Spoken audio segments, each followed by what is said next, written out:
advocación de la Basílica de Letrán, León XIV llama al cuidado de la liturgia, prestando atención a los ritos para que expresen con su belleza el valor del culto. Inicia en Brasil la Cumbre Mundial del Clima. El Papa León XIV pide que los humanos reconozcan su responsabilidad en la crisis ambiental y actuar para solucionarla.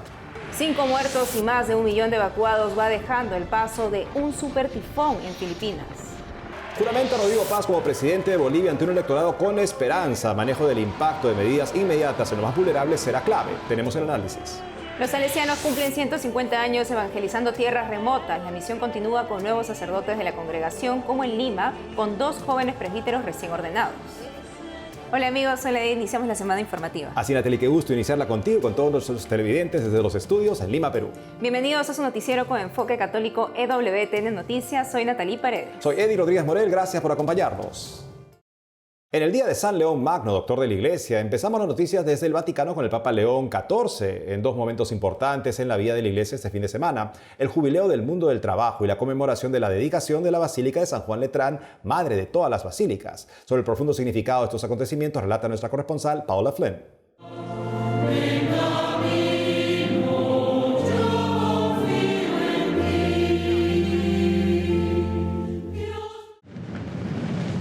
El sábado 8 de noviembre, en ocasión del jubileo del mundo del trabajo, la plaza de San Pedro se llenó de peregrinos. El pontífice quiso hablar de un testimonio de esperanza durante este encuentro: la vida de Isidoro Bacanja, patrono de los laicos del Congo. Nacido en 1885, bajo la colonización belga, sin posibilidad de educación, se convirtió en aprendiz de albañil y se hizo amigo de los misioneros católicos monjes trapenses. Ellos le hablaron de Jesús y él aceptó seguir la enseñanza cristiana y recibir el bautismo alrededor de los 20 años. A partir de ese momento, su testimonio se hizo cada vez más luminoso. Esperar es dar testimonio. Cuando damos testimonio de la vida nueva, la luz aumenta incluso en medio de las dificultades. Aumenta la luce anche fra le difficoltà. Añadió que Isidoro trabajó como operador agrícola para un patrón que no soportaba su fe y odiaba a los misioneros cristianos que defendían a los indígenas de los abusos de los colonizadores. Isidoro sufrió el martirio en 1909. Pero Isidoro llevará hasta el final su escapulario al cuello con la imagen de la Virgen María, sufriendo todo tipo de maltratos y torturas sin perder la esperanza. Esperar es dar testimonio. Isidoro muere pidiendo a los padres misioneros que no sientan rencor, sino que prometen rezar incluso en el más allá por quienes los han reducido a tal estado. El Papa explicó que de esta actitud nace la esperanza. Dijo que esta es la palabra de la cruz que rompe la cadena del mal. La llamó un nuevo tipo de fuerza que confunde a los soberbios y derriba de sus tronos a los más poderosos. El domingo, León celebró la Eucaristía en la Basílica de San Juan de Letrán, la que, como obispo de Roma, le corresponde. Fue una celebración muy especial, ya que celebró la solemnidad de la dedicación de esta basílica, que tuvo lugar en Roma en el año 324 después de Cristo. Después de que el emperador Constantino diera plena libertad a los cristianos, el Papa Silvestre I comenzó la construcción de esta basílica, la primera de las 4 basílicas papales. Noi ricordiamo questo evento fino ad oggi. Recordamos este acontecimiento hasta hoy. ¿Por qué? Sin duda, para evocar con alegría y gratitud un hecho histórico muy importante para la vida de la Iglesia, pero no solo eso. De hecho, esta basílica, madre de todas las iglesias, es mucho más que un monumento y un recuerdo histórico. Es signo de la Iglesia viva, edificada con piedras escogidas y preciosas en Cristo Jesús, piedra angular.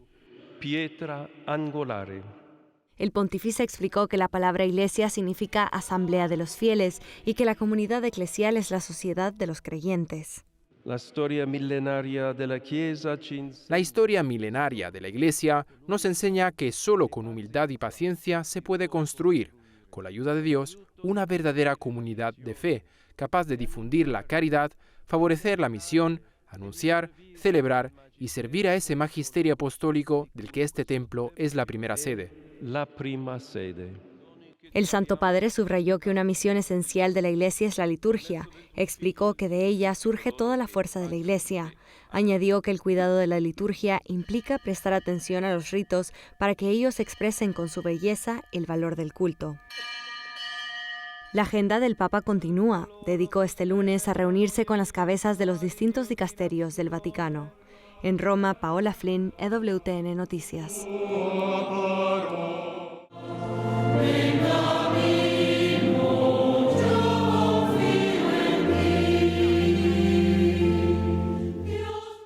Llevamos nuestra atención a Ecuador. Al menos 31 reclusos muertos y más de 30 heridos en 2 incidentes el domingo último en la cárcel de Machala, al sur de Ecuador.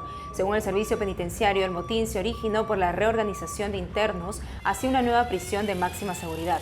El hecho ocurrió menos de 2 meses después de otro enfrentamiento que dejó 14 muertos en el mismo penal que las autoridades describieron como una disputa entre pandillas. Las autoridades retomaron el control y mantienen la investigación. La Iglesia no ha emitido un pronunciamiento sobre este caso, aunque ha expresado reiteradas veces su preocupación por la crisis carcelaria y la violencia en el país. Ecuador enfrenta una de las situaciones penitenciarias más graves de la región, con más de 500 reclusos muertos en disturbios desde 2021. El hacinamiento, la corrupción y el débil control estatal han permitido el dominio de las cárceles por parte de bandas vinculadas al narcotráfico, informa Associated Press. Por otro lado, los ojos del mundo están puestos en la ciudad de Belém do Pará, al norte de Brasil. Desde hoy acoge la conferencia de las Naciones Unidas sobre el cambio climático, conocida como COP30. Nuestra corresponsal Natalia Queiroz nos cuenta. Situada en la entrada de la Amazonía, Belém do Pará se convierte por primera vez en sede del importante encuentro global, marcando un hito al llevar el debate climático directamente al corazón de la selva tropical más grande del planeta. La COP, o Conferencia de las Partes, reúne a los 198 países signatarios de la Convención Marco de las Naciones Unidas sobre el Cambio Climático. Este año, cerca de 60.000 participantes, entre líderes políticos, científicos, activistas, empresarios y representantes de la sociedad civil, se reúnen para debatir soluciones urgentes frente a la crisis climática. La conferencia va hasta el 21 de noviembre, con una primera semana dedicada a debates técnicos y una segunda dedicada a decisiones políticas. La Santa Sede participa de la Cumbre del Clima con una comitiva de 10 personas, liderada por el secretario de Estado Vaticano, Cardenal Pietro Parolin. Dijo lo que se espera de los líderes. La COP30 No se deben esperar decisiones importantes de la COP30, sino más bien el compromiso y la determinación de los líderes mundiales que estuvieron presentes y representados en la apertura para implementar y cumplir los compromisos que ya se han asumido en materia de reducción de emisiones de carbono, ayuda a los países más vulnerables en materia de resiliencia, etc. El Papa León XIV envió un mensaje a la COP30, leída por el Cardenal Parolin el viernes en la Cumbre de los Líderes. En su mensaje, el Papa pide que todos los participantes se inspiren para abrazar con valentía la conversión ecológica en pensamiento y acción, teniendo en cuenta el rostro humano de la crisis climática. Es decir, reconocer la responsabilidad humana en la crisis ambiental y actuar juntos al respecto. León XIV llamó a los participantes en la COP30 a proteger y cuidar la creación que Dios nos confió para construir un mundo pacífico. El presidente de la Conferencia de Obispos de Brasil confió la COP30 a la intercesión de la Reina de Amazonía, Nuestra Señora de Nazaret. Nossa Senhora de Nazaré, padroeira de Belém. Que Nuestra Señora de Nazaret, patrona de Belén, puerta de entrada a la Amazonía, interceda por todos los representantes de las naciones allí presentes, las organizaciones internacionales, para que, mediante el diálogo, mediante momentos de debate, las conclusiones alcancen un buen resultado, siempre a favor de la vida de los pueblos, la vida del planeta. Da vida dos povos, da vida do planeta. Una delegación de la Conferencia de Obispos de Brasil está en Belém para la Cumbre del Clima. La Arquidiócesis de Belém tiene una intensa programación paralela a la Conferencia de la ONU para promover la protección de los pueblos indígenas y la selva amazónica. En Petrópolis, Natalia Queiroz, EWTN Noticias. Ahora llevamos la mirada a Filipinas. Este lunes un super tifón tocó tierra en el noreste del país, dejando muertos y devastación a su paso. Le contamos los detalles. Al menos 8 muertos tras el paso del tifón Phung Wong en el noreste de Filipinas este lunes. Inundaciones y deslizamientos de tierra dejan sin electricidad a provincias enteras. tifón Won arrasa esta parte del archipiélago, mientras aún lidia con la devastación causada por el tifón Kalmeyi, que dejó al menos 224 muertos en las provincias centrales el martes pasado. Nuestro vecino nos llamó para decirnos que el edificio se había derrumbado. Cuando pasó el tifón regresamos de la evacuación y vimos esta terrible escena. Muchos árboles se caían y los techos de metal volaban por los aires. Fue aterrador.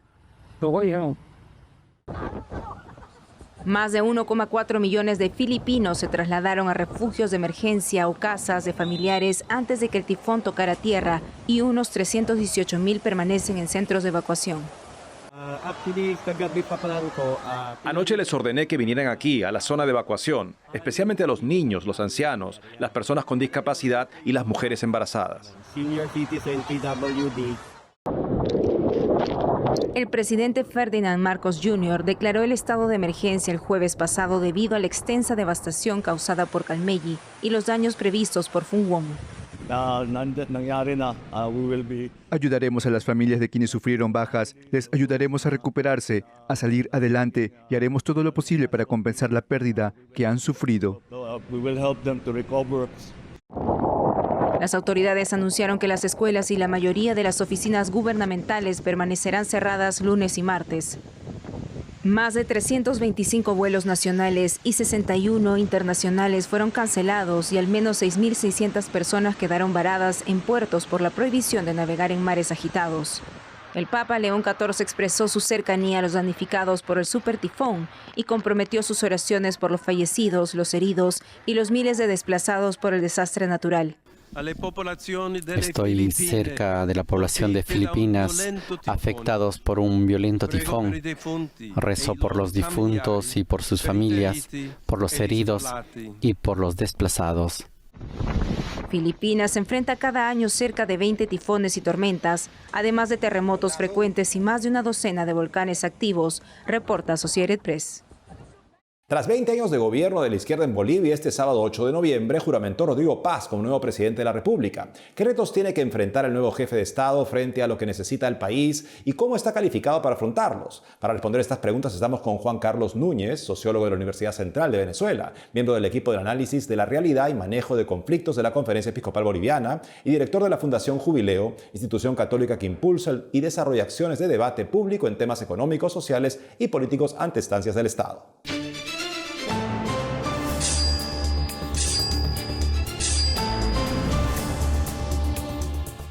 Señor Núñez, bienvenido al programa.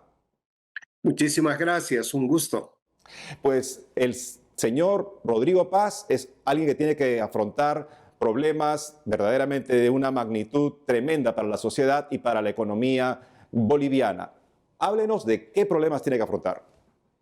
Bien decía, son 20 años de una hegemonía donde efectivamente creo que ha habido una vulneración de derechos, de libertades y lastimosamente un modelo económico absolutamente insostenible que hoy nos ha dejado en una situación muy compleja. Tenemos en Bolivia una crisis multidimensional, es económica, es energética, es social, es ambiental, es institucional, es de gobernabilidad. Ese es el escenario complejo, pero con características estructurales. Por lo tanto, el señor Paz tiene un tremendo reto, pero es muy importante resaltar la gran voluntad democrática del pueblo boliviano que ha optado por cambiar de sistema y de situación a través de las elecciones. Esto nos da una tranquilidad porque hay la confianza en la democracia como un mecanismo fundamental. Y hoy día estamos en un nuevo escenario, un escenario en el que todos creo que están respirando esperanza, confianza, pero lógicamente conscientes de que los problemas los vamos a tener que afrontar y de manera ruda, porque pues va a tener que haber ajustes económicos, va a tener que haber medidas para la estabilidad económica del país y medidas de corto plazo e inmediatas. Y creo que esas son las señales que le va a tocar al gobierno del presidente Paz poder encarar y asumir. Ustedes saben, no solamente son temas técnicos, sino también también son temas políticos, porque tenemos una población altamente vulnerable ante los impactos económicos que esto podría tener. Creo que ese es otro tema que hay que resaltarlo.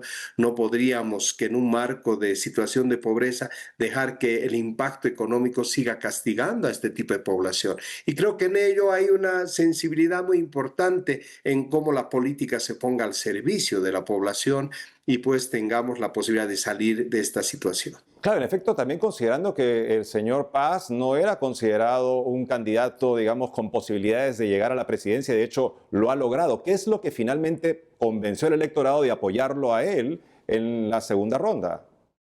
Es muy interesante lo que está pasando en Bolivia. Hay que hacer un análisis sociológico de lo que aconteció, porque hoy día tenemos empresarios con rostros indígenas, con rostros originarios, pero también así como el rostro indígena originario está en gente que hoy día ha podido crecer en la economía, también está en la pobreza, y la pobreza en Bolivia es la otra cara de la medalla que hay que ver cómo afrontarla. Pero la gente se cansó de este modelo, se cansó de este discurso ideológico que hemos tenido 20 años en Bolivia y que hoy, por decisión propia, sectores que apoyaban en su tiempo a señor Evo Morales o al expresidente Arce, hoy día volcaron sus ojos y su mirada al presidente Paz porque les planteaba otro tipo de situación. Estamos hablando de un discurso que habla de capitalismo para todos. Ya no es un problema identitario, sino es un tema central de desarrollo, de búsqueda de opciones en el país, y creo que eso involucrado en el tema de la necesidad de la integración, de superar estas polarizaciones que nos han llevado más bien no a crecer, sino a disminuirnos y dividirnos como país, hoy será parte de la esencia del trabajo que Rodrigo Paz llevará adelante. No ha pasado desapercibido, por supuesto, que en la semana previa a ser investido viajó a los Estados Unidos justamente de alguna manera para sanar una relación que había sido prácticamente puesta en entredicho, como usted dice, por años. Sí, Rodrigo Paz tiene ese discurso que es muy importante. Bolivia ahora sí tiene que abrirse al mundo y el mundo tiene que abrirse a Bolivia. Creo que esto es lo que hemos cerrado este último tiempo y por ello nos hemos encontrado en una situación tan compleja. Y es muy interesante la respuesta que hemos tenido de la comunidad internacional. Como nunca hemos tenido presidentes, vicepresidentes, representantes de organismos internacionales, más de 45 invitados en el acto de posesión del presidente Paz. Y le reiteraba, también Rodrigo Paz es un hombre católico, es un hombre creyente que resalta mucho el valor de la honestidad y la familia como una fortaleza que debemos enmarcarla hacia adelante, y creo que eso es lo que necesitamos. Necesitamos retornar a nuestros valores, a nuestros cimientos centrales de la convivencia ciudadana para que busquemos eso, una sociedad cada vez más justa, más fraterna, más solidaria. Esa es la esperanza que tenemos en Bolivia. Pues, señor Juan Carlos Núñez, usted me comparte y nos comparte también a nuestro público esta esperanza que usted manifiesta justamente y con nuestras oraciones para que el señor Paz esté a la altura de los desafíos que enfrenta Bolivia. Gracias por haber estado con nosotros el día de hoy. Muchísimas gracias, un gusto.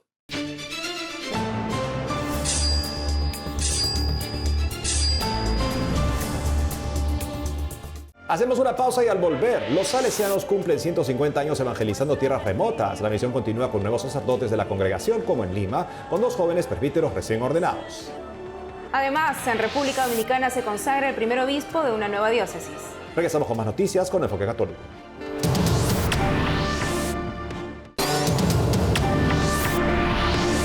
Este martes 11 de noviembre, las misiones salesianas cumplen 150 años evangelizando tierras lejanas. El hecho conmemora el envío de los primeros salesianos que realizó Don Bosco desde Italia a Sudamérica. En este contexto fueron ordenados 2 nuevos sacerdotes en Lima. Nuestro corresponsal Abel Camasca nos cuenta. Donde me lleves iré. La Basílica de María Auxiliadora en Lima, Perú, se llenó de fiesta el sábado 8 de noviembre por la ordenación sacerdotal de los diáconos salesianos Miguel Seminario y Rufín Quineme. La misa fue presidida por Monseñor Martín Quijano, obispo del Vicariato Apostólico de Pucallpa, quien les dijo qué significa ser sacerdote salesiano. El sacerdote salesiano aprende a mirar a los pobres y a los jóvenes no como destinatarios de su bondad, sino como sacramento vivo de la presencia de Cristo.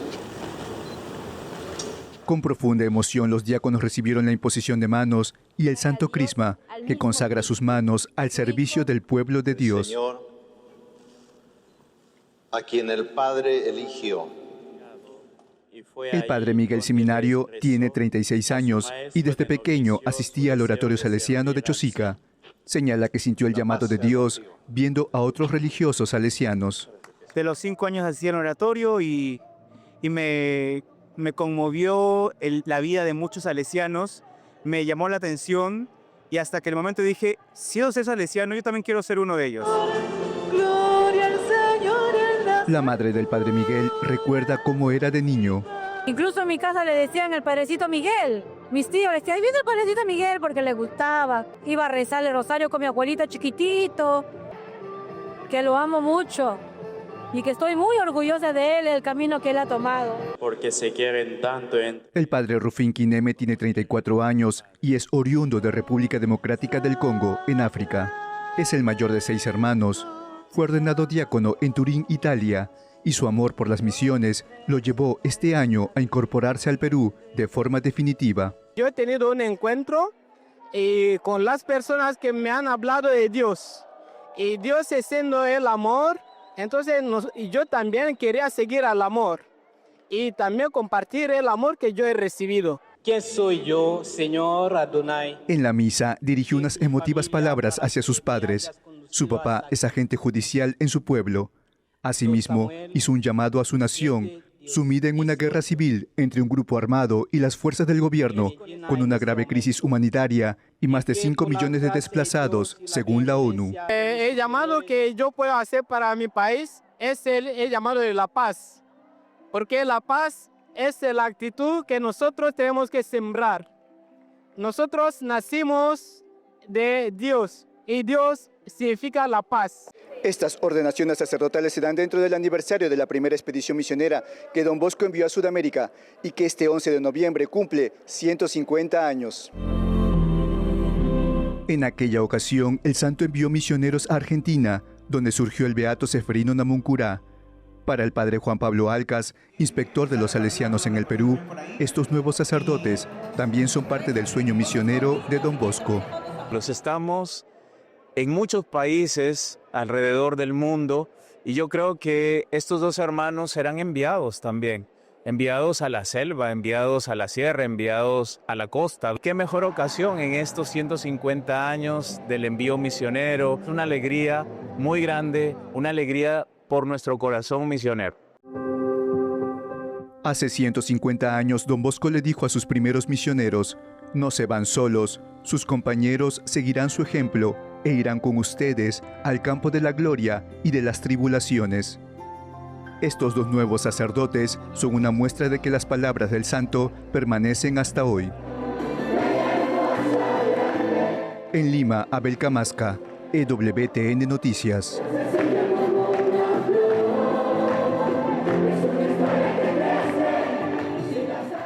Y en República Dominicana la iglesia celebró la consagración de Monseñor Manuel Ruiz de la Rosa como primer obispo de la recién creada diócesis de Stella Maris en Santo Domingo.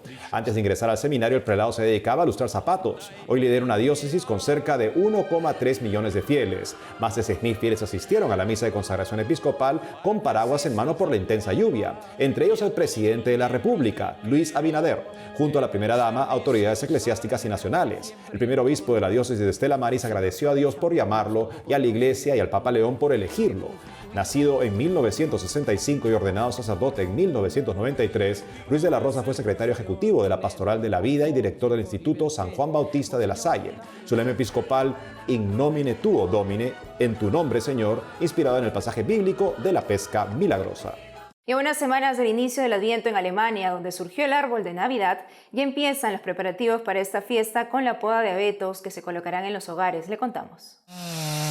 Con fuerza y precisión, estos productores de árboles cortan los primeros abetos que adornarán los hogares de cientos de familias alemanas en Navidad. La cosecha está comenzando, lo que por supuesto significa que las cosas se están poniendo un poco agitadas. Aunque todavía faltan unas 6 semanas para la Nochebuena, en Sundern, Alemania, ya empezaron los preparativos. Sí es cierto, nuestro lema de ventas es Navidad todo el año aquí. En realidad es casi Navidad para nosotros ahora mismo. Durante siglos, en Alemania se celebra la Navidad con árboles decorados. En el siglo XIX, esto se extendió por Europa y con la migración llegó a Estados Unidos, describe The Associated Press. En las ciudades alemanas hay tiendas donde se venden los árboles, pero las familias están retomando la costumbre de cortar sus propios árboles.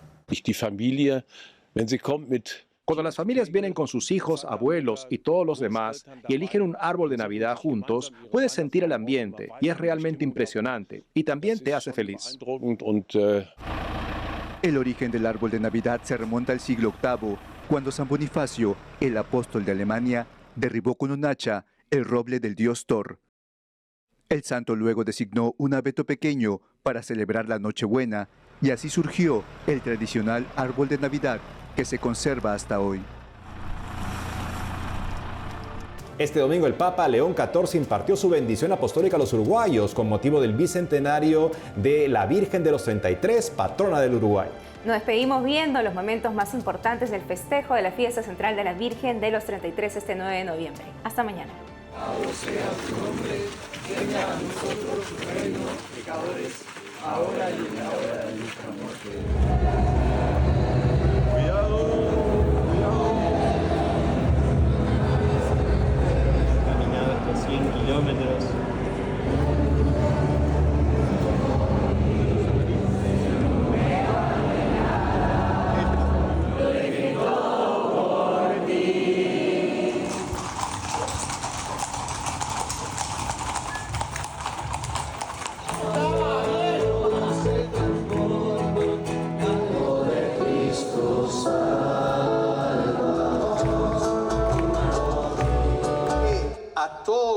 Llegue la luz de la palabra de Dios.